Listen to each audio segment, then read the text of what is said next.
অ্যাডিনিয়ামের পাকলো শুঁটিগুলোকে এখন গাছ থেকে তুলে নিচ্ছি।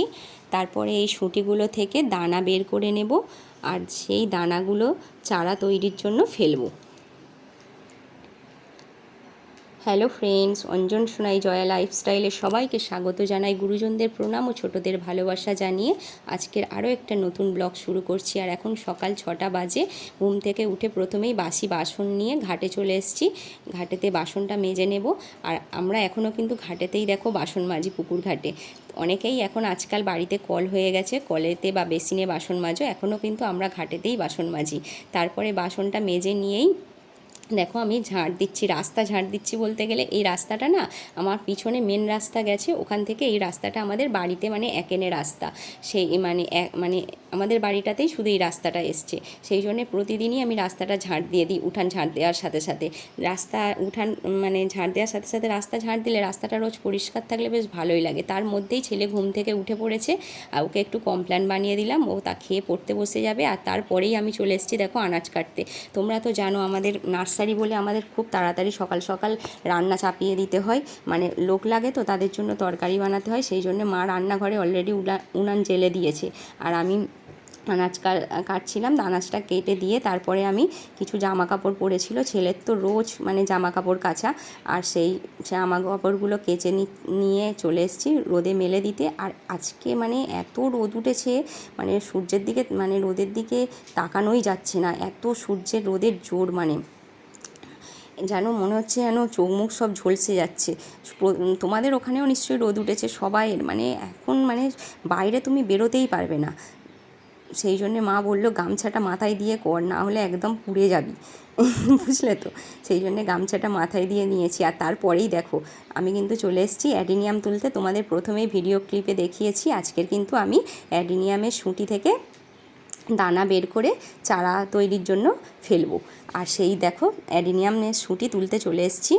এই শুঁটিগুলো কিন্তু পেকে গিয়ে ফেটে গেছে, গাছেতেই অনেক শুঁটি ফেটেছিল জানো তো। কিছু তুলে রেখেছিলাম আর কিছু তোলা হয়নি, সেগুলো দেখো তুললাম।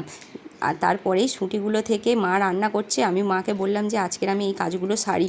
বাবা অনেক দিন ধরেই বলছে জানো তো যে কবে অ্যাডিনিয়ামগুলো দানাগুলো ফেলবি, এই সময় গরমের সময় ফেললে তো ভালো, মানে তোমার মানে চারা বেরোয় জানো তো। একমাত্র শীতের সিজনেই খুব একটা ভালো বেরোয় না, বর্ষায় ভালোই বেরোয়। আর গরমের সিজনে শুঁটিটা হয় সবচেয়ে বেশি। যাদের অ্যাডিনিয়াম আছে তারা নিশ্চয়ই দেখবে, দুটো একটা গাছ যদিও তোমরা কিনে নিয়ে গিয়ে থাকো বাড়িতে, দেখবে এই সময় ফুল ধরলে সেই ফুলে শুঁটি আসে। আর এত প্রচুর অ্যাডিনিয়ামের শুঁটি মানে হচ্ছে, আমি মানে দানাগুলো ফেলে ফেলে যেন মানে আর শেষই করতে পারছি না। আর এই দায়িত্বটা নার্সারির পুরোপুরিই আমার। তোমাদের দাদাও দিয়ে দিয়েছে, বাবাও দিয়ে দিয়েছে। আগে বাবা ফেলতো, তারপর বাবা আমাকে শিখিয়ে দেওয়ার পর থেকে আমি ফেলি। আর বক বক করতে করতে দেখো দানা ছাড়ানোও হয়ে গেছে। আর ওই দানাটাকে কিন্তু একটু রোদ খাইয়ে নেব, সেই জন্য দেখলে আমি রোদে দিলাম। বেশিক্ষণ দেবো না, একটুখানি রোদে দিয়েই তুলে নেব। আর তার রোদে দিয়েই আমি চলে এসেছি বালি নিতে। আমাদের বাড়িতে না বালি রাখাই থাকে অ্যাডিনিয়াম বসানোর জন্য। আর এই চারাটা তো পুরোটাই বালিতে ফেলি, আর গাছটা পুরোটা বালিতে নয়, মানে প্রচুর গাছ বালিতে কত হবে, মাটির সাথে খানিকটা পরিমাণে বালি মিশিয়ে দেওয়া হয় যাতে অ্যাডিনিয়ামটা ভালো হয়। সেই জন্য বালি দেখো, বালি নিয়ে এবারে আমি কিন্তু বালিটা নিয়ে আমি ধুতে যাচ্ছি। কিন্তু এখন না বর্ষাকালের বালি আমি ধুই না খুব একটা। বাবাই বললো যে বর্ষাকালের বালি ধুবি না, ওই সময় অতটা ছত্রাক লাগার ভয় থাকে না। কিন্তু এই সময় যেহেতু অনেক দিন ছাড়া ছাড়া বৃষ্টি হচ্ছে, সেই কারণে না বালিগুলো নোংরা হয়ে যায় তো।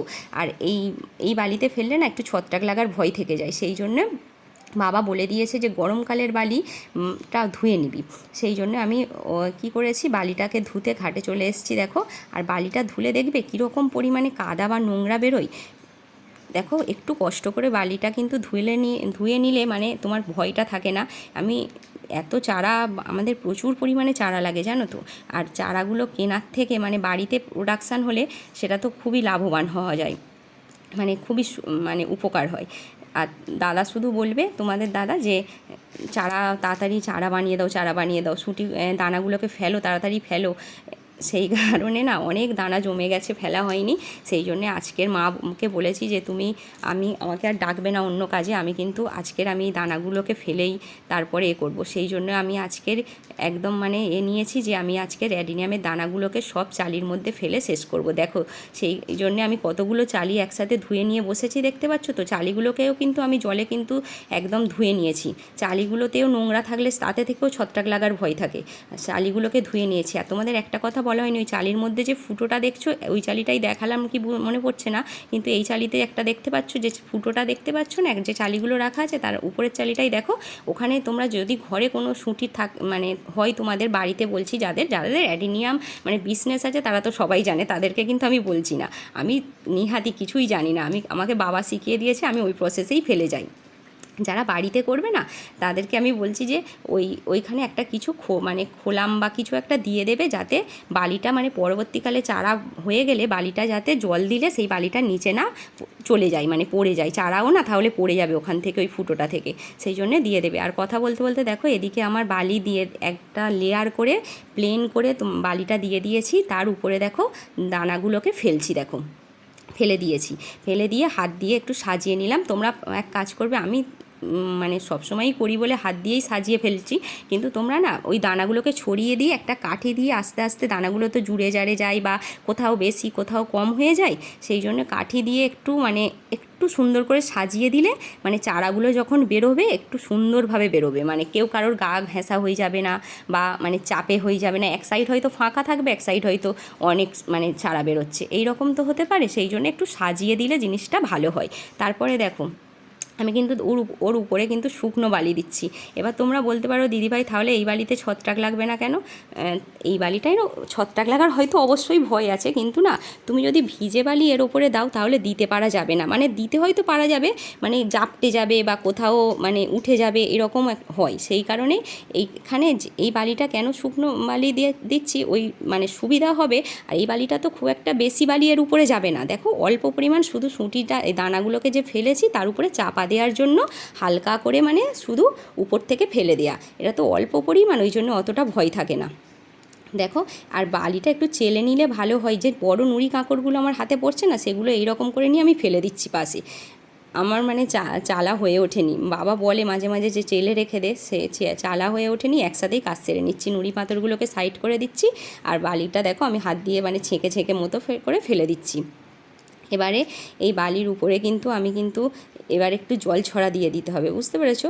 জল ছড়া না দিয়ে দিলে না এই বালিটার উপরে দেখো, তোমরা দেখো দেখতে পাবে, আমি আমার হাত দিয়ে ওই বালিগুলোকে কিন্তু প্লেন করে দিচ্ছি। দেখো হাত দিয়ে বালিগুলোকে প্লেন করে দিয়ে তার উপরে কিন্তু জল ছড়া দিয়ে দিচ্ছি।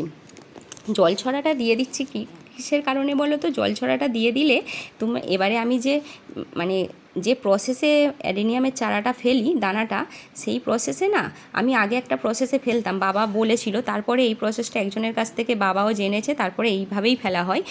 এই রকম করে নিয়ে আরেকটা প্রসেস এইরকমভাবে করে নিয়ে মানে বালির উপরে জল দিয়ে তার উপরে পেপার দিয়ে তার উপরে আবার কন্টিনিউ মানে এই প্লাস্টিকটা যে কাটছি এইভাবে নয়, সেটা পেপারটা এর উপরে জাস্ট শুধু পেপার দিয়ে রেখে দিতাম, তার উপরে কন্টিনিউ তোমাকে পেপার শুকনো হয়ে গেলেই জল ছড়া দিতে হবে, জল ছড়া দিয়ে দিয়ে যেতে হবে যতক্ষণ না চারা ফুটবে। সেটা না খুব ঝামেলা, মানে মনে রাখতে খুব কঠিন, সেই জন্য এই প্রসেসটা আমার খুব ভালো লেগেছে। এই যে বালি দিয়ে দিলাম, তার উপরে এই যে জল দিয়ে দিলাম, তারপরে এই যে প্লাস্টিকটা প্যাক করব, দেখো তোমরা সেই প্লাস্টিকটা যে প্যাক করব মানে এতে আর আমাকে জল দিতে হবে না, একেবারেই মানে তুমি প্লাস্টিকটা আমি প্যাক করে দেব। আর সেই যেহেতু প্লাস্টিক না, ওর উপরে না একটা ঘাম জমে, বুঝতে পেরেছো? প্লাস্টিকের উপরে ঘাম জমলে সেই ঘামটা না আস্তে আস্তে ওই বালির উপরে পড়বে, আর বালিটার উপরে পড়লে বালিটা ভিজে থাকবে, আর চারাটা না তাতে খুব ভালো ফোটে, আর আমার কোনো ঝামেলাও থাকলো না জল দেওয়ার।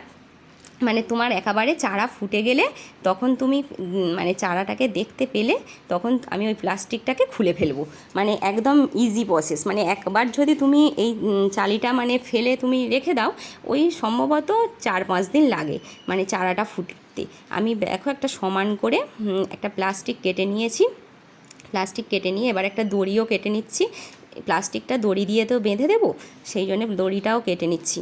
আর এই বললাম না তোমাকে, মানে এই রকম প্লাস্টিক, সাদা প্লাস্টিক দিচ্ছি কারণ চারাটা ফুললে আমি দেখতে পাবো। এইভাবে কিন্তু আমি দেখো অন্যান্য চালিগুলোও কিন্তু ফেলতে থাকবো। দেখো আমার একটা ফেলা কিন্তু পুরো কমপ্লিট হয়ে গেল, আর এই দানাগুলোকে নিয়ে বসেছি আজকের এই চালিগুলোকে পুরো শেষ করেই আমি এ করবো। আর যখন কিন্তু চারাগুলো ফুটবে আমি কিন্তু তোমাদেরকে অবশ্যই ব্লগ বানিয়ে দেখাবো কতটা কীরকম দানা, মানে দানা থেকে চারা ফুটেছে। আজকের এখানেই ব্লগটা শেষ করছি। প্লিজ চ্যানেলটাকে সাবস্ক্রাইব করে দেবে, আমার সাথে থাকো।